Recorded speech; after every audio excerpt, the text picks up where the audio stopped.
All right, welcome everyone. We're going to go ahead and get started with today's webinar. Thank you for joining us for Ardent's featured webinar, Solder-Free Signal Access and Surface Mount Component Reduction using QUICKLINK. We want to welcome you all today, and just a bit of housekeeping before we get started with the presentation. We have all attendees on mute, so please submit your questions via the questions box, and we'll do our best to answer the questions during our Q&A session at the end of the presentation. We've also uploaded a QUICKLINK datasheet that you can download at any time from the handout section in the panel. At the conclusion of the presentation today, you will be asked to take a short survey. This is going to help us gather feedback on how to improve future webinars and webinar content. And lastly, we're aware that many of you are taking time from your work right now, so we'll do our best to keep the session to the 45-minute time limit, and we will be aware of that time as we continue through the presentation.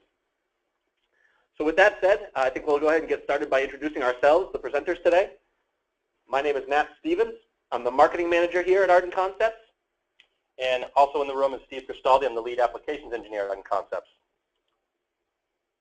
So our agenda today, as we walk through our presentation, we're going to look at a company profile. So many of you may not know who Ardent is or what we do, so we want to introduce you to our company. Then we're going to take a look at the current landscape of what we see engineers are doing today with assembly technology and connector technology, and Stephen will walk you through those pieces. We're going to take a look at our solution, QUICKLINK, and we'll focus on questions and answers at the end of the presentation. So a company overview. Who is Ardent and what do we do? Our firm was founded in 2003 and we're headquartered in Hampton, New Hampshire. We actually recently moved to a bigger facility here. We designed the first solderless compression mount multi-coax connector with capability out to 70 gigahertz. And our products have superior signal integrity, connection density, no soldering required. They're reusable with greater life cycles and overall cost reductions. We hold over 20 US patents on this technology, and we continue to invest and innovate to produce new products and solutions that are footprint compatible for roadmap designs. So our focus here is on helping bring next generation computing to market through novel connector design and test and measurement, OEM applications, and specialized military applications. Our patented contact technologies are well suited for advanced multi-gigahertz applications such as board stack connectors, coaxial connectors, FPGA sockets, flex circuit connectors, probe interfaces, and mezzanine card connectors. We have a complete line of high-performance test socket solutions for the most advanced chipsets, such as RF devices, ASICs, switches, processors, and MEMS devices. We support chip-to-chip, chip-to-board, board-to-board, and flex-to-board applications. Okay, thanks, Nat. So I'd like to talk a little bit about what we're going to go over in the next couple of slides, and that is the current landscape. And how we broke that up is into mounting technology. So on the left side, we have surface mount components. These are soldered down connector components. Then we also have a technology that's field replaceable connectors. So connectors that are edge launch or screw down style SMAs that don't solder to the board and can be removed at a later date. Once we talk about those different types of technologies, we go to the actual connector technologies itself. And that's SMA style connectors like SMK or B connectors, basically the screw down style coaxial connectors. And at last, we'll talk about the push on snap in style connectors, familiar like GPPOs and SMPs. So we're going to start with surface mount components, or SMC for short. So these are soldered down types of components. And really what we want to talk about is some of the issues that we see with surface mount components in assemblies. One of the biggest things that you'll see is broken and poor solder joints. Now, you can have broken and poor solder joints due to a number of reasons. First and foremost, you usually see cracking, which is due to the age of the environmental conditions. Also, we see fatigue break solder joints pretty often. So here in the image on the left, we see a poor solder joint. That's just bad quality in general. And then also, you'll notice that since the solder joint is at an edge launch and it's an SMA style connector, when you go to install a mating connector, you'll add some torque to that device, which can actually cause the solder joint to break as well. So if your joint wasn't bad enough, you'll actually break that through some installation stress as well. The other thing that's a problem with the surface mount components is since they're soldered down, they're not easy to recover from board designs. And this results in cost left over from leave behinds. So some customers we visit, they do 4 to 5 board revisions prior to a board release. And when I say board release, I'm usually talking about an evaluation board. So you have a new ASIC, you want to create an evaluation board for customer use, and before you release that evaluation board to marketing, you may do 4 to 5 revisions. Well, if there's 10 SMAs per board, and they're surface mount component SMAs, then you lose them every time you do a revision. 5 revisions later, that's 50 SMAs lost. So that can really count to a lot of money. If you want to recover those, that takes a lot of time as well. And also, when you send out the evaluation boards to customers, sometimes in-house we like to put debug points on during our test and measurement phase. Those debug points, you end up sending those off to the customer that won't even get used during evaluation of the product. So one of the things with the surface mount components, obviously, is you have to populate those debug points for use maybe once or twice in the field, and they don't really ever get used again. So that's a lot of lost money as well.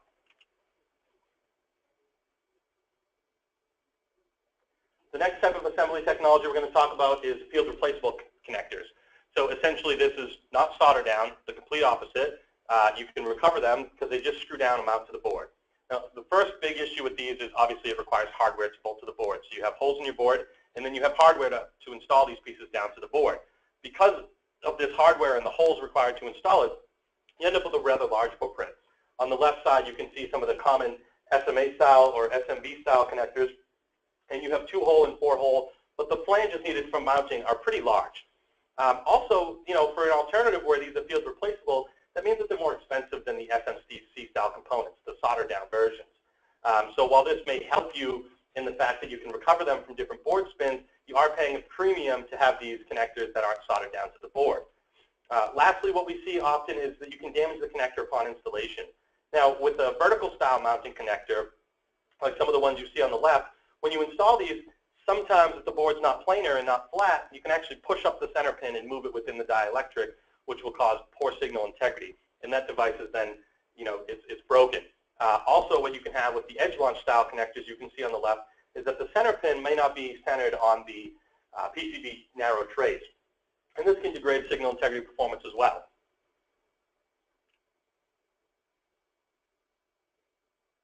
So now that we've talked a little bit about the different types of assembly technologies, solder down and screw down style technologies, we're now going to talk about the connectors themselves. And the first types of connectors we want to talk about is what everyone's probably most familiar with, the first connectors we use, and that's SMA style connectors. I mean, even before any of us here were engineers, we've used these on our cable televisions, and we've seen them everywhere basically in commercial application, and now we use them also in engineering applications as well. And one of the first problems that you'll see with these is that pin to plug wear. So with all the SMA screw down style connectors, you have a pin on one side and a female jack on the other. Now this is inherent in the design that these pins and plugs wear. And you usually have a failure mode related to the wearing of those two pins. Not only when you insert them, they go in pure, one axial direction, but you're also probably rotating it as well, which causes some wear, due to the rotation of the pin inside the jack. On average, we see insertion lives of 500 cycles, and some of the higher frequency stuff, since it's a lot more prone to wear on those pins, you see lower cycles. Degradation is much more pronounced, and it has a much larger effect on signal integrity from some of the pin to plug wear. The other fallback of these devices, the SMA style connectors, is of course you need tools to install them. And I'm talking about a wrench that you need to screw an SMA male onto an SMA female. And needing this wrench means you need a larger pitch from connector to connector. On the left, we put a schematic out of a normal SMA style field replaceable connector down on the board, and you can see that you need a minimum pitch from connector to connector to get the wrench in there. So this means that your board's much larger now, taking up a lot more real estate, and of course you have areas where you can't put other components because you need room for that wrench to get in there. Another fallback of having to use a tool to install a product is you are at the mercy of the torque of the tool as well. So with the wrenches, you can over torque the connectors onto each other, and you can actually damage the center pin. The need of the tool also increases the time to attach. So now you have the failure mode of over torquing, you've got really large pitch, and now you're spending a lot of time to try to attach these connectors. I mean, in the top left alone, we're looking at 24 SMAs, and I know most of you would tell me it's a very long time to attach those with the tool, or even find a tool in the first place. Labs are littered with tools, and we can never seem to find the right one. Am I right? And lastly, this is a problem I see every now and again. Intermatability can actually introduce some problems. So, we're all familiar with the fact that the SMA connector can intermate with a 2.92 millimeter connector because the threads are the same. But what can actually occur is, a poorer SMA, a poor quality SMA, the geometry of the pins and the jacks, they can be not as well controlled as a higher quality one. And when you made a 2.92 to this can actually, in some cases, cause damage to the 2.92 connector. And you have to be cognizant of that. So while intermatability is a nice feature, it actually can cause problems as well.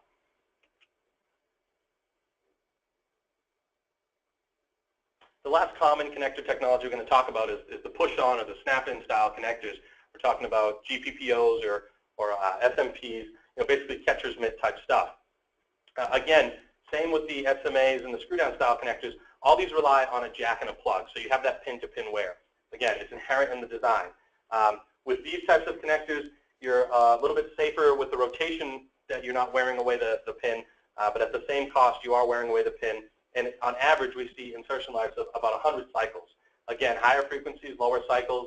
The tolerances here for the pin geometry as related to signal integrity are much tighter. You also get performance degradation over cycles due to that pin-to-plug wear, meaning that on cycle 1 versus cycle 50, you may not get the same signal integrity performance that you're expecting from cycle 1. A real way to drive this home is you look at the Gore WSMP connector. We've heard from customers that they get 10 cycles out of this connection. And when these 10 cycles, once it fails, you're not just replacing the connector on the board. You actually have to replace the patch cord that mates to it as well. So that becomes very costly when you're dealing with some of these connectors due to the failure modes. The other thing that can really advance failure is the jack-to-plug misalignment. So, what we're talking about here is when you plug the pin into the jack, if it's not truly aligned or if your plug is sort of crooked, you can actually damage the center pin or damage the jack, and this can severely reduce life cycle and performance. And lastly, I used to use these in the field a lot. They're very small, and they can actually require a significant amount of force to mate. So, I'm talking about like a full D10 GPPO. If you've got 20 of these on a board and you have to plug them all in and then unplug them every time you want to make a test on a board, it can cause calluses on the hand. So it's really a pain in the butt. Thanks, Stephen. So what Ardent did is we took all these design flaws inherent in these connector technologies in mind and applied some of our concepts that we use with our contact technology, and QUICKLINK was born. So QUICKLINK is a coaxial connector offered as a single-ended or differential compression mount solution. Superior signal integrity out to 70 gigahertz. So we actually offer a 20, 40, and 70 gigahertz versions of our connector. QUICKLINK actually combines both connector and receptacle into one unit. So you don't have your patch cords and your solder down receptacle on the board or screw down receptacle on the board. It's all one unit. And using a patented twist-to-lock mating design, it requires only a PCB footprint symbol and 2 small through holes on your PCB. It's designed with Ardent's patented compression mount contact technology, so it's using the contact sets that we use in all of our products, which we know are proven at high data rates. And QUICKLINK footprints can be placed anywhere on your board to allow easy access to any channels from your device. So as Stephen mentioned, when you're sending out eval boards to your customers and it has those test points, you can now use those test points, and your customers can use those test points as well. They're not just negated on the board. So key takeaways for QUICKLINK coaxial connector: no solder down parts. There are no tools required. It allows you to get tighter densities than things like SMAs. It's reusable across your program, so you can move it from program to program or application to application.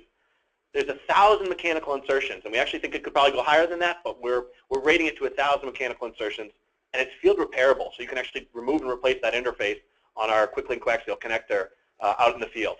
And you can see here on the left, we actually have a video of how simple it is to mate and demate that QUICKLINK coaxial connector right to a PCB.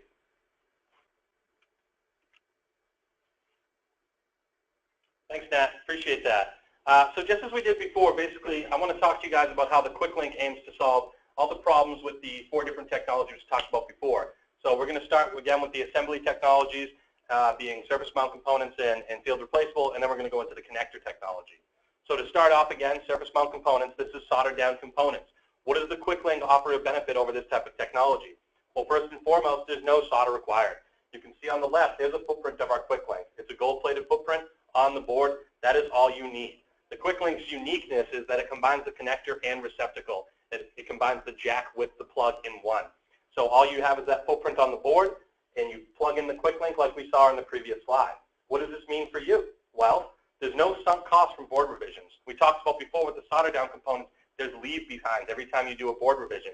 In this case, since it's just a gold-plated footprint, this is done when you make the board in the first place, so you're not losing those connectors every time you spin a board. There is no connector. It lives on the cable assembly itself. Also, there's no chance of bad solder joints as you see with regular surface mount components. So there's no failure mode of those solder joints in the field. Sometimes when we get an evaluation board in with surface mount components on it, sometimes sometimes we're chasing signal integrity problems that are actually propagating themselves through bad solder joints, and it's kind of hard to isolate. So in this case, you reduce all those problems with those surface mount components.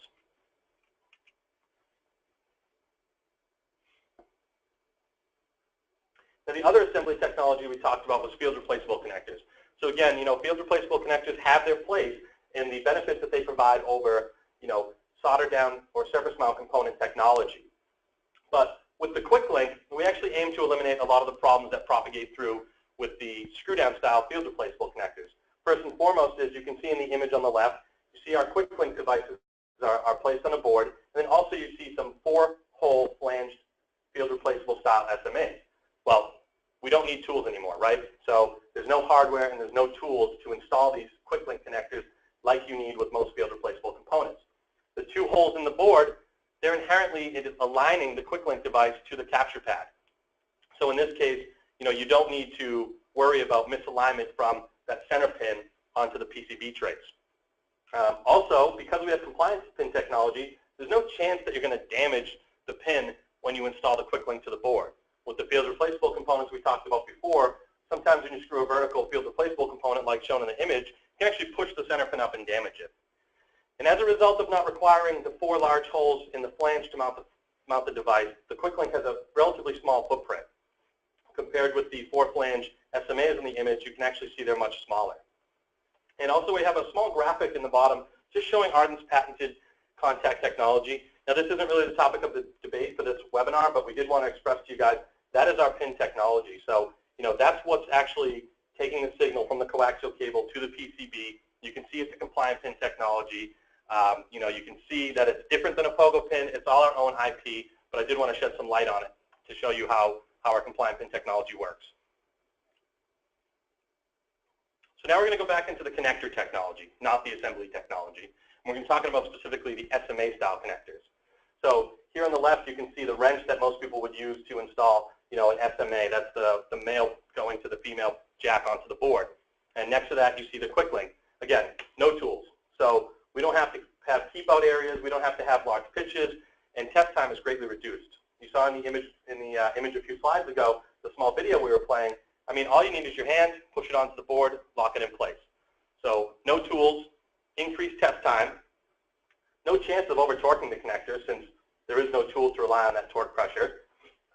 Because we have compliant pin technology, there is no pin to plug wear inherent with the SMA style connectors from that jack to plug, or that jack to pin rather. So you see in the image on the bottom, there's our compliant pin landing directly onto our footprint, and there is no sliding components or anything. It's purely compression mount technology. And of course, there is no intermatability issues. With the QUICKLINK style connector, all the footprints are interchangeable amongst the different tiers of frequencies, and we'll talk about the different product ranges a little later with Nat. The last connector technology we'll talk about is the push-in or push-on snap-in connectors, the GPPOs. So again, combining connector and receptacle, there is no pin to plug wear. We showed you in the slide prior how our compliant pin technology doesn't have any sliding wear mechanisms in the mechanical wear area. It's all compliant pin. It all presses down to the board. As a result, the QUICKLINK connector offers great insertion life. Nat mentioned before about 1,000 cycles, and he was correct when he said it's a safe estimate. That's our engineering safety factor. We actually see higher cycles in the field. And we talked about before, it's field replaceable. So once you even reach those 1,000 cycles, you can actually disassemble the connector, change that piece out, and now you're back up and running very quickly. Because there's no sliding pin wear, there's no performance degradation over the number of cycles. So this means that on cycle 1 and cycle 100 and cycle 1,000, the signal integrity stays the same.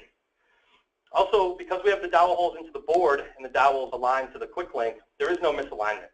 The device is self-aligning, and it aligns prior to any contact reaching the board. So like the jack and plug, there's misalignment, our dowels do the self-aligning themselves. And lastly, and most important to me, is the little force required. Much less force than the full detent that you'd see with a push-on connector. You also have greater area or greater surface area to grab onto with your hands, so it's much more gentle on the hands over a number of cycles during a day. Great, thanks, Stephen. So, in summary, QUICKLINK coaxial connector delivers better long-term electrical repeatability of connector performance. So we say 1,000 cycles, and in truth, it's probably more. It offers a solderless solution to taking your signals off your PCB or for probing traces. Superior signal integrity from a single channel or differential channel mode up to and through 70 gigahertz. So again, with our variations, we have a 20 gigahertz, a 40 gigahertz, and a 70 gigahertz version of the connector. Signal channel access with no tools required. Reduced test time with no threading of connectors. And this is a big one. Test time equals money. And if you can reduce test time, we have one customer actually using our products who say that when they're working with something like 50 or 100 SMAs on boards, using something like QUICKLINK can take their test time from about an hour down to under 5 minutes. And that's a big deal. And the ability to reuse across programs for a lower total cost by avoiding those costly solder-down components that can't be recovered. So again, as you spin new boards, as you work on new programs, you can bring QUICKLINK with you and just put those footprint symbols on your board. So talk about a little bit about the variation in mechanicals of QUICKLINK. So we do offer QUICKLINK, as I mentioned, in 20, 40, and 70 gigahertz flavors in both a single mode and differential version with 3-inch SMA or 2.92 or 1.85 female cables. Stephen's going to talk to you a little bit about the electrical performance of QUICKLINK. Thanks, Nat. So this slide is showing some of our measured results. Again, these are measured results. We used our in-house P&A to take all these measurements. Basically what we did is we created certain evaluation fixtures, and we were able to de-embed and show just the performance of the QUICKLINK device itself. So this is from the Ardent connector technology to the end of the patch cord cable that's included inside the QUICKLINK design. So in the top left, we have the insertion loss. There's a couple of different graphs there. There's red, green, and blue, and respectively, that's the QUICKLINK 20, the QUICKLINK 40, and the QUICKLINK 70. Nat had mentioned before on the prior slide with the different types of flavors of the QUICKLINK, we actually changed the stop frequency by changing the coaxial connector on the end. So the QUICKLINK 20 has an SMA, QUICKLINK 40 has a 2.92, and the QUICKLINK 70 has a 1.85 millimeter connector. You can see mostly the insertion loss stays along a linear slope, and the stop frequencies are just what ends the graph there. So the 20, 40, and 70, you'll find pretty similar insertion loss at any frequency as long as it's within the connector's operating frequency. And with the 70, you can see it's a pretty linear. There's no resonances all the way out to 70 gigahertz. Underneath that is the return loss. Again, we've shown the 3 different flavors of the QUICKLINK there, and we've tried to keep return loss controlled, very well controlled, and we're aiming for better than minus 15 dB out to the frequency range. Now this is measured data, not simulated, so it may vary day to day when you take the measurement, but here we're just about achieving what we look to aim for, which is minus 15 dB across the frequency range. On the right, we have some eye diagrams we've prepared for you, and again, we took the 3 different eye diagram measurements from the different flavors, the QUICKLINK 20, 40, and 70. On the top, we can see that the QUICKLINK 20 and 40 operate perfectly well, 28 gigabits per second, error-free. There was no signal conditioning here, and the measurement we ran here was a non-return 0, NRZ, with the rise time of 15 picoseconds, and we ran it to a binary sequence of 7. On the bottom, we see our QUICKLINK 70, our highest performing connector, and we're showing 56 gigabits performance at NRZ, error-free. Again, rise time was down to 10 picoseconds, but we used the same pseudo-random binary sequence. So that concludes our presentation for today. We will take this opportunity now to answer some of the questions that you've been submitting to the questions box. Before we do that, I do want to just make note, as you can see on the slide here, we also feature some of our other product families, our SK series molded gigahertz sockets, our TR series high density multi-coax connector, and our CA series high performance 32 gigabit plus compression connectors and interposers. So we encourage you to take a look at those products as well. With that said, we'll get started with the first question, and it looks like it's, we use your TR multi-coax product and have used your footprint launch optimization before. Is this service available for QUICKLINK? Thanks, Nat. So what this customer is talking about is the TR multi-coax product. So actually you can see in the image, about the 3rd image in under the Ardent products, you can actually see it's a multi-coax series, which is what the QUICKLINK's based off of. Now, as such, we offer a service which is the gold-plated footprint on the board. It needs to be modified depending on the PCB stack-up, so the layer thickness and the dielectric constants. And what we do there is we try to get the best signal integrity for your specific PCB stack-up. So that's a service we offer with the TR series, the multi-coax. And yes, for the QUICKLINK, we also offer it because their products are based on the same electrical and mechanical performance. So with the QUICKLINK series, to do a PCB optimization, we have an easy-to-fill-out checklist. It asks a couple of questions. You provide Ardent a PCB stack-up, which tells us the layers and the thicknesses and the dielectrics. And then what we do is we run a simulation in ANSYS HFSS, and we tune the geometry, the anti-pads, capture pad. We tune the via stub length. We tune all these things for you, and we give you a nice, neat report back. Usually takes about a week turnaround time. So this is a very popular service of ours, and we offer it with all of our multi-coax or coax series connectors. Great. Thanks, Stephen. Next question, is there a PCB board thickness range for QUICKLINK?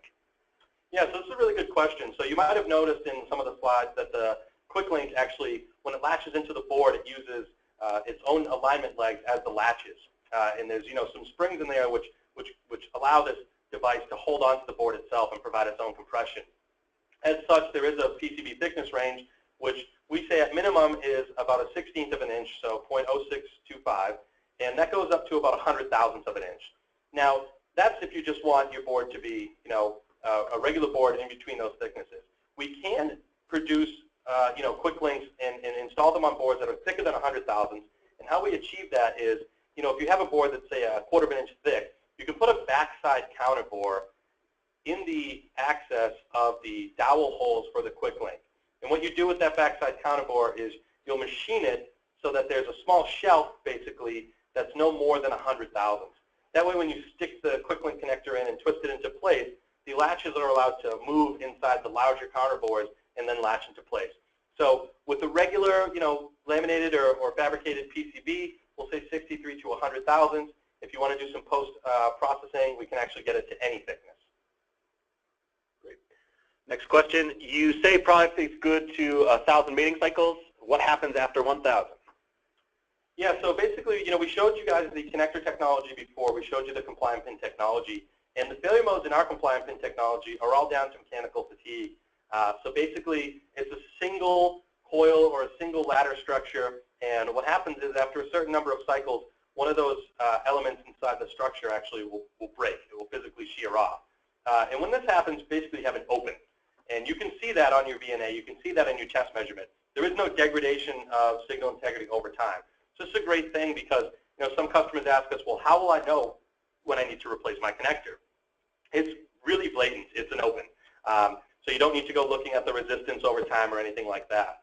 And once you see that open, it's a very easy replacement process. For the QUICKLINK device, it's real simple. There's a nut on it that you unscrew, and you can pull the innards out. And we actually sell the replacement interface, which is the portion that contains the compliant pin technology. And you basically put the new pin technology in and screw the assembly back together, and you're ready to operate again. So it's very quick and easy. And we have a number of installation instructions for you as well we can share offline. Just request for it with support.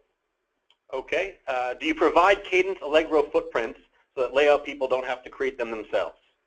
Yes, actually, we do provide symbols, board symbol files from Allegro that you can import directly into your PCB. So we have these available. Just ask for them. We'll send them off for you. We have them for the QUICKLINK single series and the QUICKLINK differential series. I will just urge you, we also have PDF files of our drawings, the detailed drawings for the footprint, and I always urge all customers to look at both.